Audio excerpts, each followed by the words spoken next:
La transition malienne se donne encore plus de moyens de la libération totale du Mali. Pour renforcer davantage sa force de frappe sur le terrain, l'armée malienne se réarme encore en poursuivant son partenariat stratégique avec la Russie, partenariat qui du reste porte ses fruits déjà.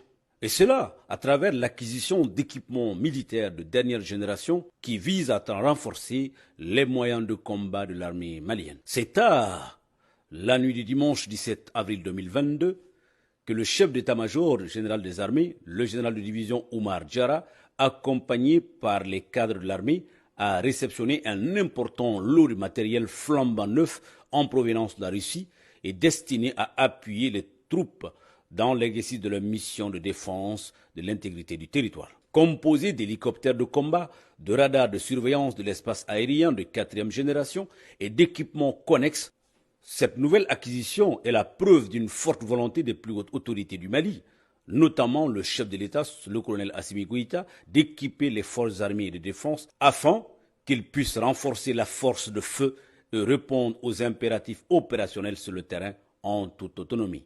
Cette nuit, nous recevons ce deuxième lot d'équipements militaires en provenance de la Russie au nom du ministre de la Défense et des anciens combattants.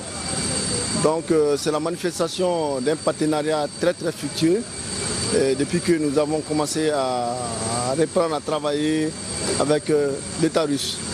Ça, c'est le deuxième point, c'est aussi la manifestation d'une volonté politique très forte d'équiper l'armée malienne en moyens conséquents pour qu'elle puisse être en mesure de mener à bien sa mission de défense de l'intégrité territoriale, de la protection des personnes et de leurs biens, et la paix et le retour de la sécurité sur l'ensemble du territoire malien. C'est un deuxième lot de matériel. La fois dernière, le ministre avait reçu le premier lot et cette réception cette nuit-là, donc c'est le deuxième lot. C'est composé de moyens aériens, de radars et puis d'hélicoptères de combat. C'est un renfort pour nous. Depuis un certain temps, on a commencé cette dynamique offensive. Et tout ce que nous faisons aujourd'hui, tentons de le faire en autonome. L'objectif de tout ce que nous faisons au niveau de l'état-major général des armées et des armées et services, c'est de travailler à garder notre autonomie pour être en mesure de défendre de façon autonome notre territoire. Et je pense que cette réception cette nuit rentre dans ce cadre-là. Et la volonté politique, elle est manifeste, elle est très manifeste. Et je pense que c'est grâce à cette volonté que nous continuons. Nous avons reçu, nous continuons et nous continuerons à recevoir de l'équipement militaire.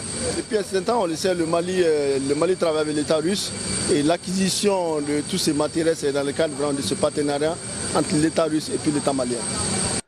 Ainsi, avec ce réarmement moral et matériel des hommes, les forces armées maliennes, plus que jamais, continueront sur leur dynamique de montée en puissance, et cela à la faveur de ce partenariat stratégique entre le Mali et la Russie. Les FAMA mieux outillés,